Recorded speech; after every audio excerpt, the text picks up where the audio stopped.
America will start winning again. America first. America first. মানুষ এমন এক সত্যের মুখোমুখি যা বিশ্ব রাজনীতিতে গত ৩ দশকের চেনা সমীকরণকে তছনছ করে দিয়েছে।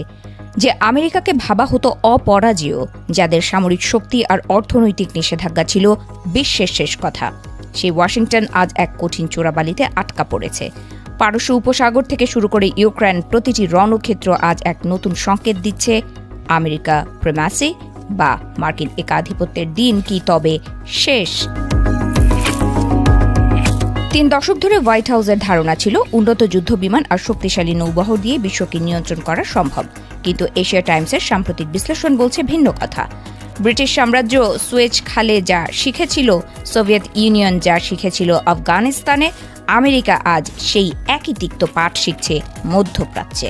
শুধুমাত্র পেশি প্রদর্শনী যে রাজনৈতিক বিজয় নিশ্চিত করে না ইরান সংকট তার সবচেয়ে বড় প্রমাণ। ওয়াশিংটন বছরের পর বছর ইরানের ওপর সর্বোচ্চ চাপ প্রয়োগের নীতি চালিয়েছে। লক্ষ্য ছিল তেহরানকে নতজানু করা, কিন্তু ফলাফল হয়েছে উল্টো। চাপের মুখে নতি স্বীকার না করে ইরান বেছে নিয়েছে অপ্রতিসম যুদ্ধের পথ। একদিকে হিজবুল্লাহর মতো আঞ্চলিক মিত্র, অন্যদিকে স্ট্রেইট অফ হরমুজের মতো গুরুত্বপূর্ণ অর্থনৈতিক জলপথকে ঢাল হিসেবে ব্যবহার করে তারা মার্কিন শ্রেষ্ঠত্বকে এক প্রকার চ্যালেঞ্জ ছুড়ে দিয়েছে। একসময় মার্কিন ডলার আর নিষেধাজ্ঞা ছিল যে কোনো দেশের জন্য মরণ ফাঁদ, কিন্তু আজকের পৃথিবী বদলে গেছে। ইরান আজ একা নয়, তার পেছনে পাহাড়ের মতো দাঁড়িয়েছে চীন আর রাশিয়া। মার্কিন নিষেধাজ্ঞাকে পাশ কাটিয়ে গড়ে উঠেছে বিকল্প অর্থনীতি।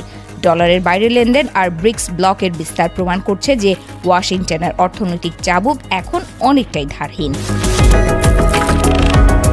ভারত আজ রাশিয়ার কাছ থেকে তেল কিনছে, আবার আমেরিকার সাথে কৌশলগত সম্পর্কও রাখছে। সৌদি আরব আজ ওয়াশিংটন আর বেইজিংয়ের মধ্যে ভারসাম্য বজায় রাখছে। তুরস্কের মতো ন্যাটো সদস্য দেশও এখন স্বাধীন সিদ্ধান্ত নিচ্ছে। এটাই হচ্ছে মার্কিন আধিপত্যের প্রকৃত পতন, যেখানে মিত্ররাও আর অন্ধভাবে ওয়াশিংটনকে অনুসরণ করতে রাজি নয়। একসময় বলা হতো আমেরিকার অনুমোদন ছাড়া বিশ্বে কিছুই সম্ভব নয়, কিন্তু সেই অপরিহার্য জাতির তকমা আজ ইতিহাসের পাতায় ধুলো জমছে।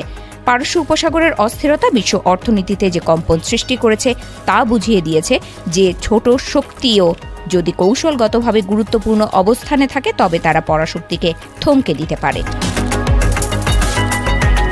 আমেরিকা দুর্বল হয়ে গেছে তা নয়, বরং বিশ্ব বদলে গেছে আমেরিকার চেয়েও দ্রুত গতিতে। ইতিহাস সাক্ষী দেয় কোনো সাম্রাজ্যই চিরস্থায়ী নয়। পারস্য উপসাগরের উত্তাল ঢেউ আজ যেন সেই বার্তারই প্রতিধ্বনি করছে।